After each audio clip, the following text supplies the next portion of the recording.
When the outdated tactics get left behind, it's time we stop. Marketers look around when your ranking's going down.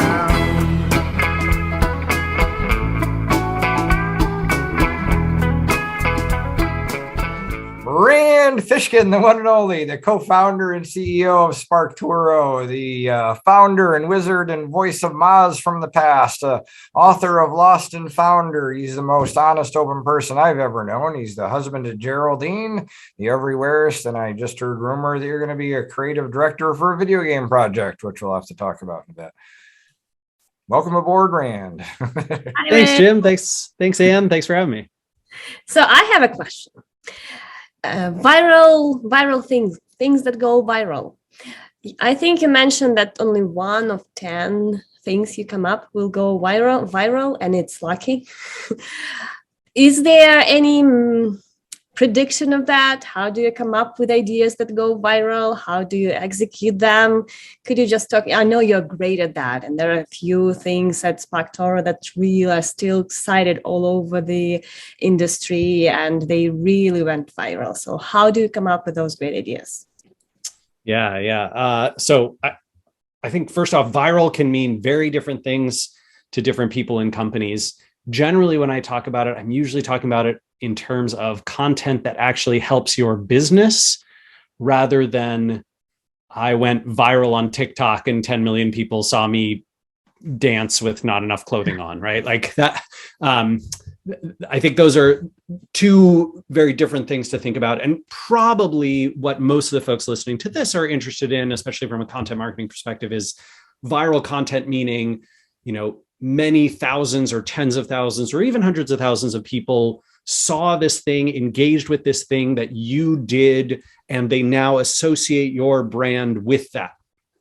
And it hopefully too, it has a long tail and a long lifespan, right? So some of the viral things that we've done at SparkToro, like the fake followers audit or Spark Score or the Google zero-click research, right? All of those kinds of things would not be considered viral in the TikTok sense, right? I don't think millions or tens of millions of people saw them, but tens of thousands or hundreds of thousands of people saw them, and they continue to earn citations and links and branding and positive associations for us. And when people think about, oh, Google isn't sending as many clicks as they used to, I wonder if I should look into other marketing things. And then maybe they'll consider, maybe I should do some marketing through the sources of influence in my audience that my audience pays attention to, and maybe I should use SparkToro to do that. And that's exactly the kind of thing that we're building. Funny enough, even though we originated that research, and we don't rank number 1 for it, right? Like people who've covered us, I think, fill up the first page. I think should we ask the audience to link to your site with any specific keyword phrase match? I don't need no anchor text. We can get you number 1 for whatever you want, Rand. You just it is a very good point, because I was trying to find the original SparkToro article covering that, and all I was coming through was search engine land, search engine journal, something like that. So I had a hard time finding the actual original research. Yeah, it's kind of funny, right? That like Google does this thing now where they take the authoritative existing sources in the field and prioritize them above the original research that was published. And the nice thing is, if you click on any of those like top 10 links for zero-click searches or Google click-through rate or whatever, they'll all cite SparkToro. So you can click through from Search Engine Land or Search Engine Journal or SE Watch or whatever over to SparkToro, which is fine. We have done some, I would say, like attempted viral things that did not go well, or that just didn't hit as big as they could have or should have. And that works okay too. I think the nice thing about attempting to, aim for whatever you want to call it, 10x content or potentially viral content or high potential for visibility content, is that even when you fall short, it tends to have a positive impact, right? So SparkToro has done, lots of, I would say, thought leadership blog posts around, for example, problems in advertising, especially advertising trackability and the pizzeria problem, right? Essentially the idea that a ton of the ads that people are buying are sending customers who would have purchased anyway, and they're not actually adding incremental lift. And so the question becomes, are you just paying for the ability to track? And if so, why? And that, I think those conversations and debates are ones that we continue to have. And I get invited on lots of webinars, and Amanda talks about it when she's on podcasts and all this kind of great stuff. None of it went viral. I don't even know that 50,000 people have read our articles on that stuff. Maybe 7,000, maybe 8,000, but it still has a positive impact. And you asked about how do you do it, right? Like, how do you come up with ideas for it? And I think the best advice that I've got is to pay attention to what your audience is reading, watching, listening to, and talking about in the field. So spending lots of time in the places that they hang out. That could be publications that they read and newsletters they subscribe to and whatever podcasts and YouTube channels they listen to and watch. It could be on Twitter or LinkedIn or TikTok or Facebook or Instagram or wherever those places are. But you want to be listening in and maybe even participating in those conversations on a regular basis, so that you get this, I almost want to call it like a sixth sense, an instinct for what works and what doesn't, what your audience talks about and doesn't. Like, in Geraldine's world, for example, you can kind of tell which articles are going to go viral among, nonfiction writers very quickly. There's certain types of subject matter that really resonates. And I don't necessarily recognize it, but Geraldine can pick it up and very quickly say, 5 minutes after she's read a piece, oh, this one's going to hit. And that also gives her the ability to brainstorm ideas for things that might work well for herself. And she does that with some regularity. Some of them fall flat. Like I said, about 1 in 10 really, really nails it. And I think after, she's been in the field in this world in particular for about 12 years now.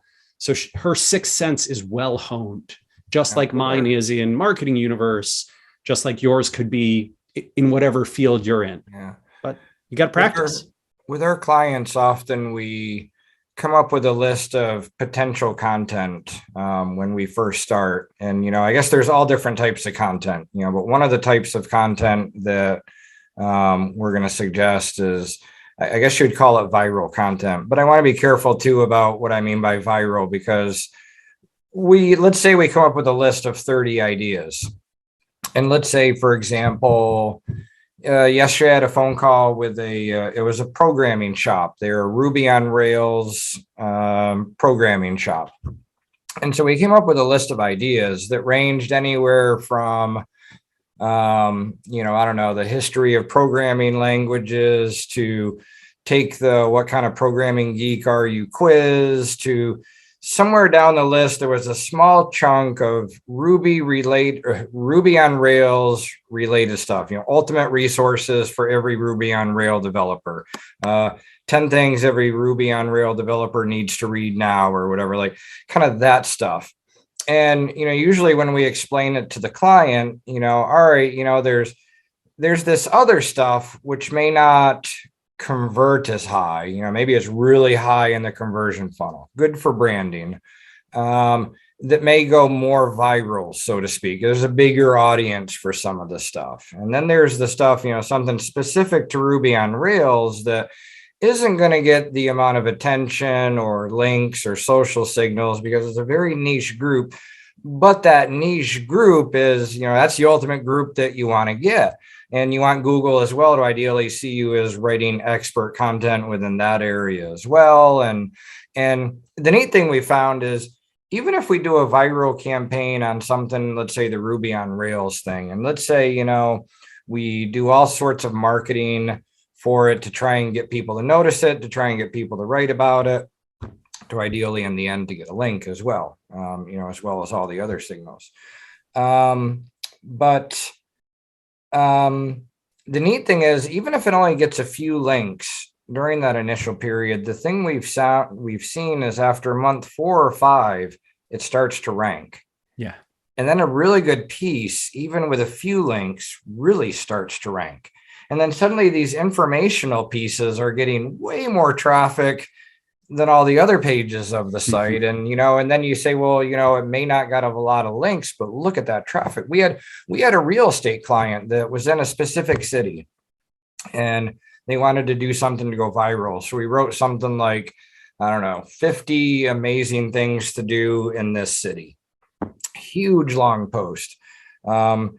And they got the one and we did our campaign review and we're like, it only got a few links. Like, we thought it would take off, but it didn't. Here's all the signals we got. But, I would grade it a C-. Sorry, not all are going to go viral. And they're like, all right, we're not going to get this again. That was nice. And then a year later, they call us up and they're like, hey, that piece you wrote is 55% of our website traffic now. And it's the most amazing thing. And can you do more for us? And you only graded it a C-, so we didn't get any more, but we'd give it an A+. It's like, well, yeah.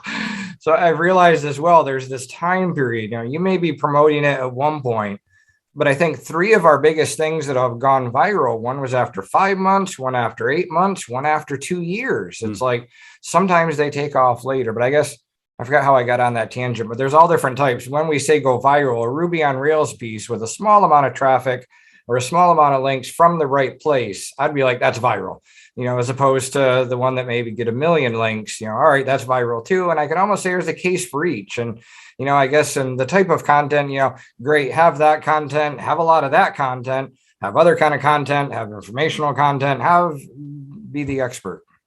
No, so I think this is, Jim, a really good example of why it's so important when you are investing in content marketing to correctly identify the problem that you want to solve and apply the proper solution to it, right? So if you go into, keyword research world and you're like, gosh, the keyword demand, the unbranded keyword demand in this space is huge. It's bigger than any single brand. It's, there's tons of it. There's a huge long tail. There's a huge chunky middle. There's a big fat head. The opportunity here is massive. Let's go after content that can potentially rank in search engines. And that does not necessarily mean viral content on social. It doesn't have to get all that many links. It just has to be kind of the best content in its field, very well keyword targeted, earn some links and referrals, and then hopefully build up its, ability to rank over time. And that happens all the time, right? Google does this. I don't know if they still do it, right? Because I'm not in the field anymore. But when I left, they used to do the kind of like testing thing, right? Like they'd take one of your pieces and they'd like, put it at the top of the search engines, but it'd only be there for a few hours. But if it got a lot of clicks and not a lot of, click backs, and like people seem to have success solving their searching problem with your content, over time, Google would show it more and more and more. And then eventually, 4 or 5 months in, right? Oh, now I'm number 1, right? And this, I strongly suspect, like we were having this conversation about why does SparkToro's 0-click research not rank at the top of Google when you search for 0-click searches? And I think it's because the Search Engine Land article that discusses, right, that covers the research actually kind of does a better job of solving the searcher's problem very quickly and efficiently than SparkToro's big in-depth report does. Which is fine, right? Like we don't need the search traffic. We're not there for that. We're there for the branding of it. We want the message to get out. That's our goal. And this is a completely different goal than search-focused content that you create for rankings. Viral content on social is a completely other story. So you've got to pick your problem and then solve it with the right solution rather than just kind of, I think that especially in SEO world, at least historically, I don't know about today, but historically in SEO world, a lot of SEOs kind of carried around this one hammer with them, right? It was keywords and links, and they'd hit every nail they saw with that hammer. Yeah. Good at keywords and links this problem. Doesn't solve every problem. No, you're exactly right. And then, people get into the link stuff drives me nuts because, there's just so many I probably shouldn't get on a link tangent here, but I don't. So many people are doing stuff where they go to some person that has a Rolodex of we got 10,000 bloggers. Oh, you got a food blog? Well, we got thousands of food bloggers. Let's get you some links in here, and then you're in that, and yeah. Yeah. I mean, you have a fascinating and interesting history with links, Jim. So, I'm sure far more about the subject than I do. Look around when your ranking's going down.